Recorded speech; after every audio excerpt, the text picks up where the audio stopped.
Hello, this is episode 2 of Isolation Station. This is the antisocial distancing podcast. We are on day 66 of our quarantine, and on this episode 2, we're joined by Miss Mayra. Mayra, how are you doing? Hello. Oh my God. Good. I'm pretty good. How are you? Yeah, still officially surviving here. All fine. So last week we talked about food. This week we're going to talk about Netflix and what things we've seen on Netflix. If you at Great. home have anything you would like to send us about Netflix, your favorite shows, your least favorite shows, how long you spend on Netflix, why you like doing it or why you don't like doing it, then absolutely send us a post on a comment on Facebook or a message on the Instagram, or even send us a video or an audio, and we'll listen to those, and we will, of course, reply. You can do that either on the Mick Facebook page, the Mick Instagram page, or hashtag Mick Isolation Station. So, yeah, Mayra, what have you been doing for the past 66 days? Well, Netflix, right? A lot of Netflix and giving myself time for myself, to myself. I've been spending time with my family. I don't always have the chance to have lunch with them and dinner with them. So I'm doing that right now. I'm helping to cook, and that's kind of interesting. I'm kind of good at that. That's a new discovery for me. And listening to a lot of music, like I did that before, but now it's even more music. I like that. And yeah, trying to survive. How about you? Yeah, very similar. I mean, obviously, I've not been able to have dinner with my family because they're halfway around the world. But we talk a lot on video chat, and yeah, so pretty similar. A lot of cooking, a lot of watching movies and watching TV shows. I'm also reading a lot more than I had done before, because you can only spend a certain amount of hours every day watching television. Mm-hmm. So I've been reading some books, and yeah. What about new things that you weren't doing before that you started to do during the quarantine?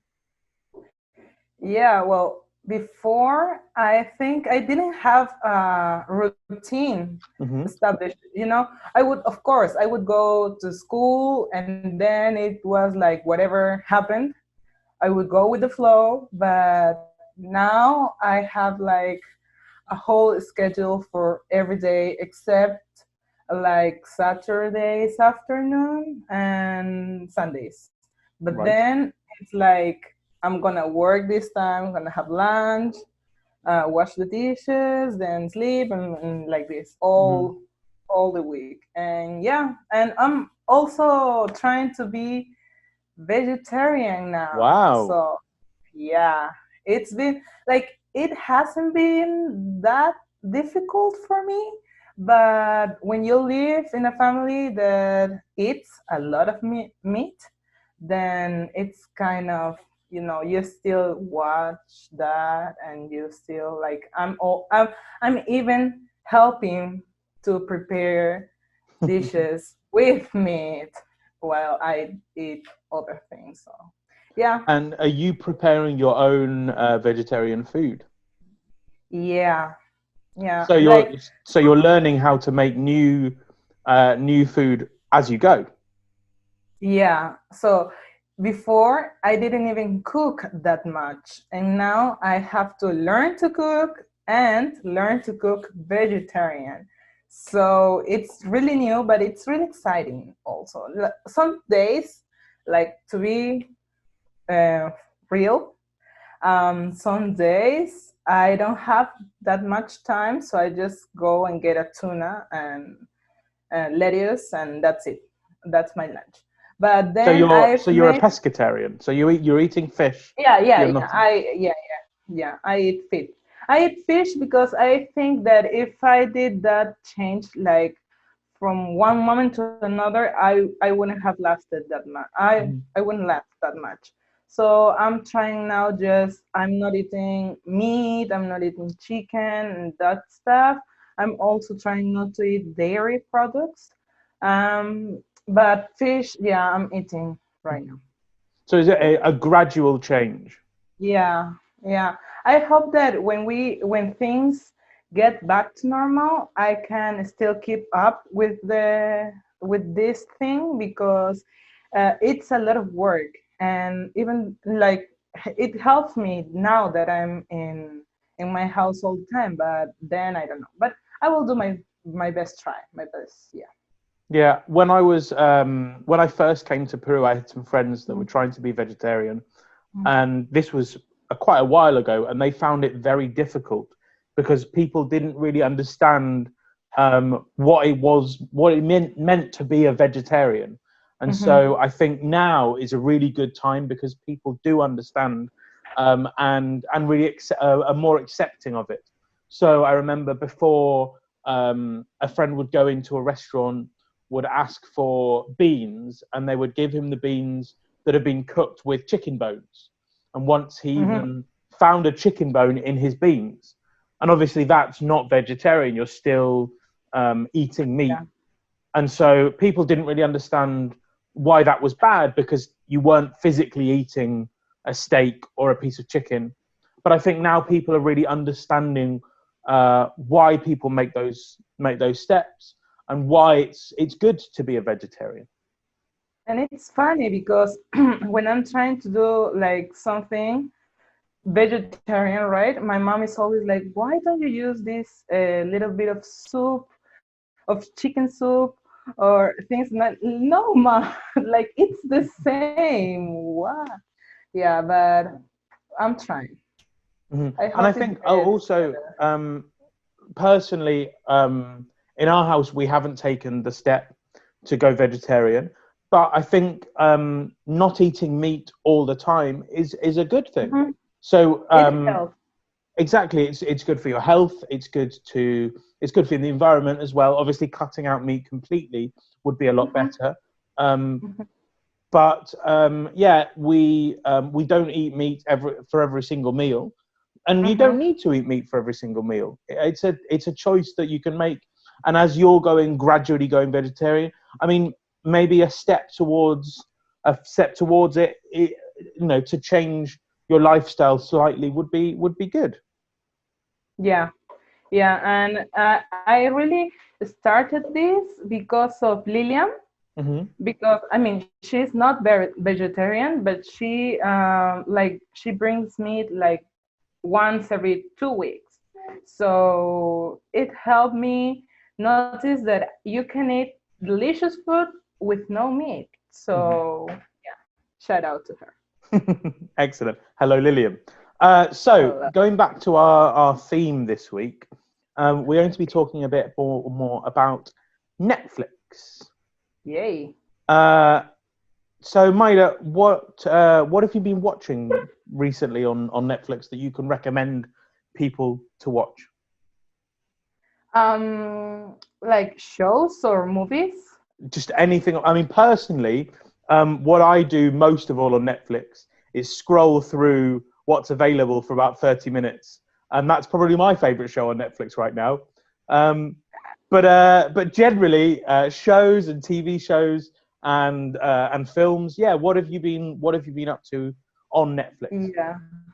I wanted to tell you first that I'm not the main person who is using Netflix in this house, because since this thing started, my parents are the ones using Netflix almost all day long. Like if I don't have classes online, they would be using my Netflix, they would be watching TV shows, and they are the ones that enjoy it. But yeah, I have some shows that I like a lot.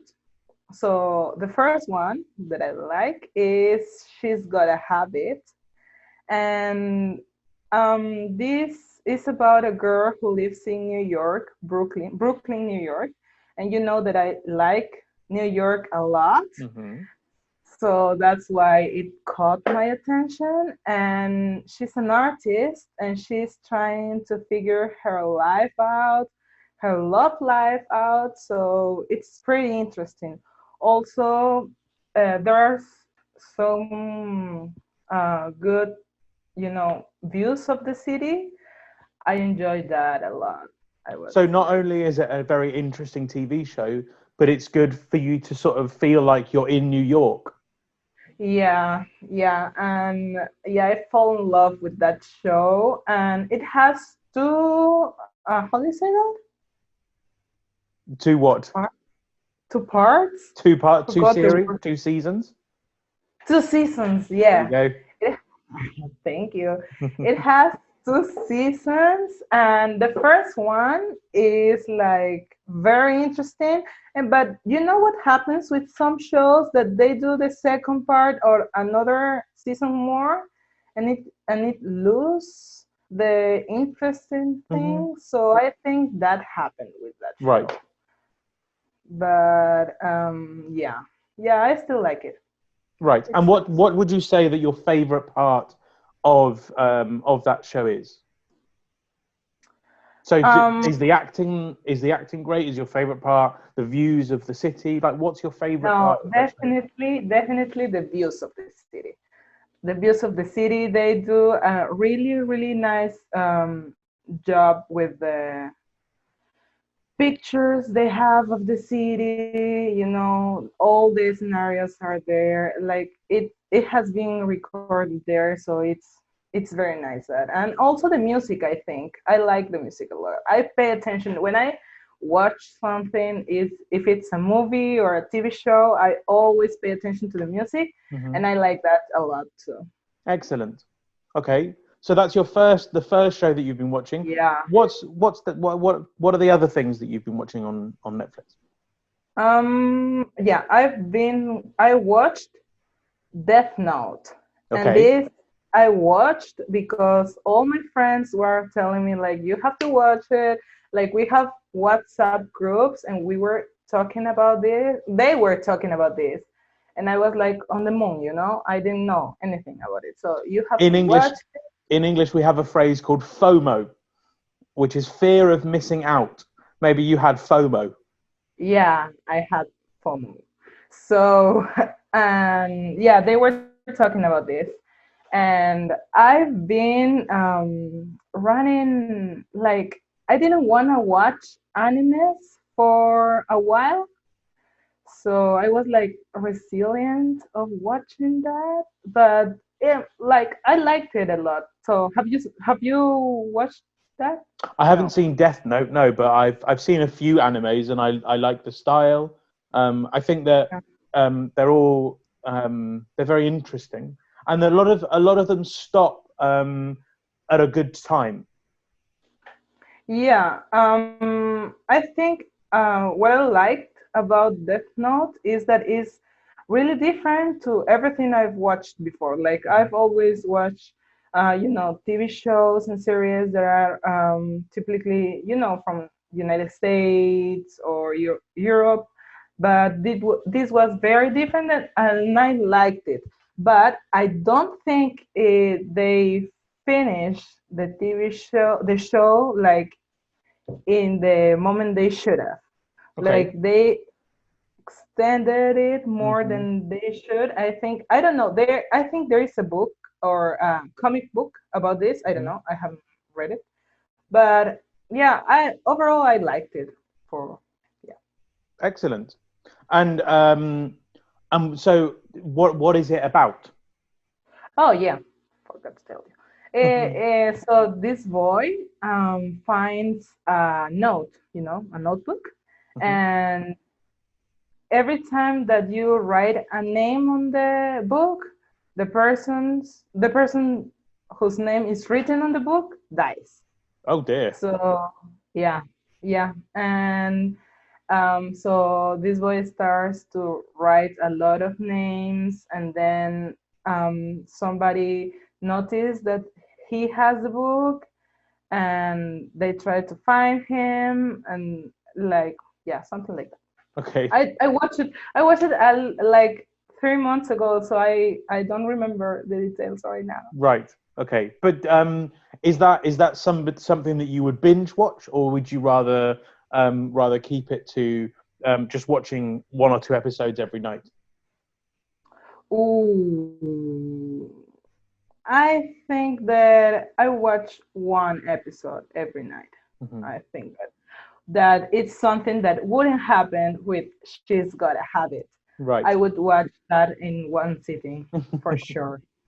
Of course, I think that comedies and sort of lighter TV shows are the best things to binge watch because you Mhm. don't want to be watching something depressing for the whole time. Yeah, of course, no. And for example, I was watching, I don't know, I watched a long time ago Jane the Virgin, Okay. and it had so much drama that I had to stop. Like Hmm. at a certain point, I had to stop because it was too much, and then I let it rest there like 1 month, 2 months, Right. and it started again. Okay. Yeah, it's not So the so same. those are your first two. What's your third Yeah. what's your third recommendation on Netflix? Um, I think there would be One Day at a Time, Okay. and it's a very nice show, very funny. It's about a Puerto Rican family. I think they live in LA and they face, bigotry and prejudice from their community. Also, there are kids that go to school and they have challenges there because they are different. And yeah, it's very nice. I don't know. I mean, they address very like hard, topics, Issues. but they make it, Social yeah, issues. issues, yeah, but they make it very funny. Right. So it's a comedy, but it's based on sort of Yeah, dramatical issues. yeah, it's really funny, but you learn something at the same time. Excellent. That sounds fantastic. Yeah, Um, that's what you want. and what's your favorite aspect of that TV show?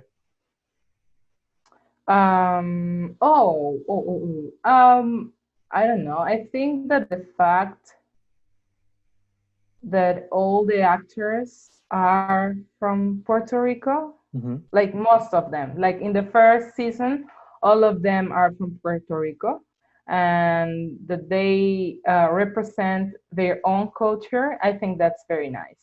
Fantastic. Like yeah, it's not like they are outside of what they are talking. Hmm. So. It reminds me of a movie that I watched recently, not on Netflix, called Crazy Mhm, Rich Asians. I don't know mhm, if you've heard of it, but it's a comedy movie about a Chinese American woman who is in a relationship with a Singaporean man, and he takes her to Singapore for his friend's wedding, and she realizes that this man's family in Singapore is the richest family in Singapore, and it's I mean it's crazy, but what is really fantastic about the movie is that essentially all of the cast are Asian or Asian Americans, and so they mhm, all really understand what the movie is talking about. And I think that sometimes actors are obviously actors and they can play parts and they're very good at it. But I think that movies that talk about realities of life for different cultures really need somebody of that culture to understand the really depths of those movies and TV shows. yeah. And what you're saying is that this TV show does that. Yeah. And yeah, it's very important that the actors can relate to the reality of the show or of the movie. So yeah, I like that a lot. What about you? Are we Well, talking about?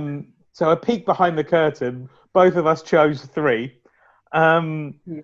so yeah, this sort of 66 days. I've been watching quite a lot of Netflix. Uh, Actually, halfway through the quarantine, something appeared on my Netflix that I've seen before and I loved, and it came on Netflix, and it's a show called Community. Okay. It's very, very funny, very weird show. It's about a group of 7 people who study at a community college, which is like a university in America. Mhm. And at the beginning, they all get together because they're a study group trying to learn Spanish. Okay. And their Spanish teacher is actually an Asian man who isn't really, I mean, spoilers, isn't really a Spanish teacher. But Okay. what I really love about Community is that they use the situations to tell different stories and also to look at different genres. So there's an episode in it where they pretend they're in a movie like Die Hard, but instead of with real guns, they're using paintballs. Okay. Okay. There's another one where one of the characters struggles to understand reality very well, and so one of the episodes, it's set in his mind, and they're all cartoon characters. I think I've seen memes of that Hmm. show, and like some of them. I think that I've seen the two of the characters talking in Spanish, but Hmm. like things that didn't make sense, and that was very funny. Yeah, I mean, famously, they did a rap in Spanish, Yeah, and yeah, I yeah, saw that. but what they're saying, it goes together in the rap, but it doesn't mean anything. Yeah, that was Um, funny. so that's probably my favorite TV show. I And think where it takes place? it takes place in America. They never America. say where specifically. Like The Simpsons, we know it's in Springfield, but we have no idea where Springfield is. Yeah, Um, a lot of shows are doing that. Like they don't mhm. say where the Well, it's things are. easier for them to Yeah, have lots of things in their town if they don't say a town that they're in. yeah, they're doing that. Hmm. Okay, So tell my me your favorite. second TV show is the opposite. It's not set in a fictional town. It's set in a real place, and it's called Brooklyn Nine-Nine. And I think you know about that because I have recommended it to everybody that I know. Yeah, it's really, really funny. I Hmm. loved it. So Brooklyn Nine-Nine, for those of you that don't know, it's another comedy. It's set in Brooklyn, in a police station in Brooklyn, Yeah. and it's got a crazy group of characters who have fun and they solve crimes. And as Maida said, it is very, very funny. Um, there are, but there are very serious messages, and they talk about quite important issues during the TV show. And that's one of the Mhm. things that I really love about it is the way that they handle both comedy and drama together. Yeah, it's very nice. And I think that one thing that I like about that show is that it's for like being comedy, but they talk about important things that everybody can relate to. Mhm. So, for example, my parents, like they don't speak English, but they like the show. So and they like used to be a little close-minded, but they like the show a lot. And now every lunch that we have, they want to watch it, and they will say like, Mayra, play Brooklyn Nine-Nine. They say, Mayra, play 9999. And it's really funny. We have a great time watching that. Mhm.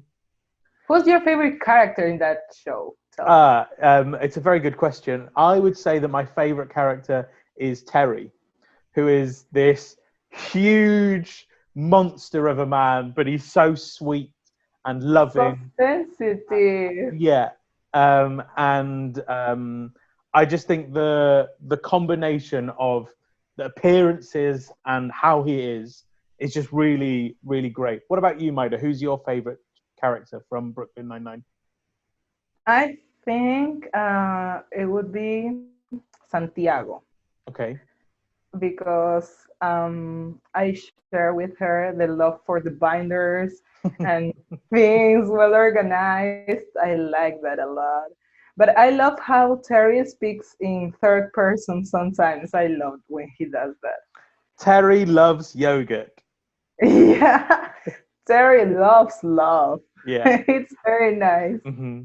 So, I mean, we've talked a lot about TV shows, but finally, there's a movie that I would like to recommend on Netflix, and it's a movie called The Breakfast Club. Mm. Now, this movie is from the 1980s.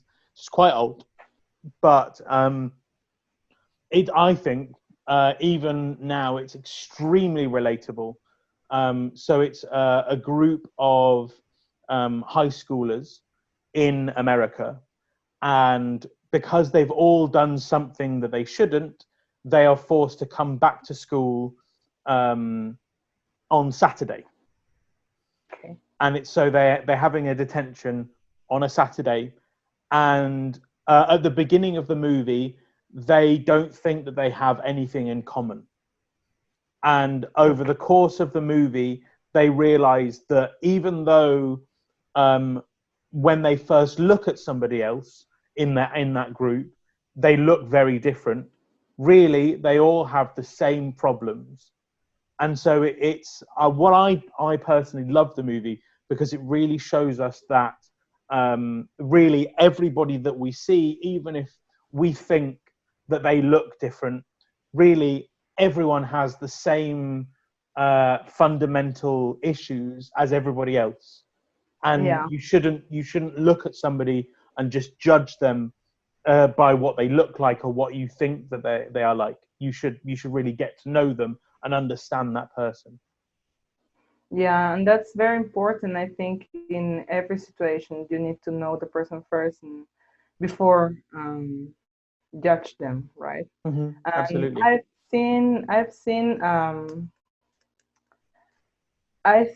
seen the trailer of the movie.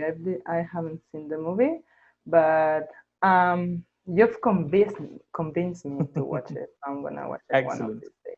Yeah, I think that sometimes there are movies that you put them on and you look at them and you think this is very old and I don't really know if I want to watch it. But there are some movies where the stories that they tell are you can watch whenever and they're all very, very relatable. And I think those are the Mhm. best sorts of movies. Yeah, yeah. It's like it's hard for me to figure out how directors and writers do that with movies. It's like very I don't know, interesting. Hmm. How, what is the process of that? Absolutely. Well, Maida, I mean, that's basically all we have time for. Um, Okay. so I'll say again to the people that are still watching, if you have any recommendations or anything you want to add to what we've said, maybe you've seen the movies and the TV shows that we've recommended, and you would like to agree or even disagree with what we're saying, then write in. You can write a message on the Mick Facebook or Instagram Yeah. page. You can send a message to um, the send a comment to the posts, or you can even put a video on Instagram using the hashtag Mick Isolation Station. So we're expecting your your input, Yeah. and I just once again like to really thank you, Maida, for being with us, It was a pleasure. I had a lot of fun. and hopefully you can be on soon again. Yeah, I would love that. I would love that. I had a lot of fun today. Okay. Well, thank you very much, and I will Thank see you you. next week. Bye bye.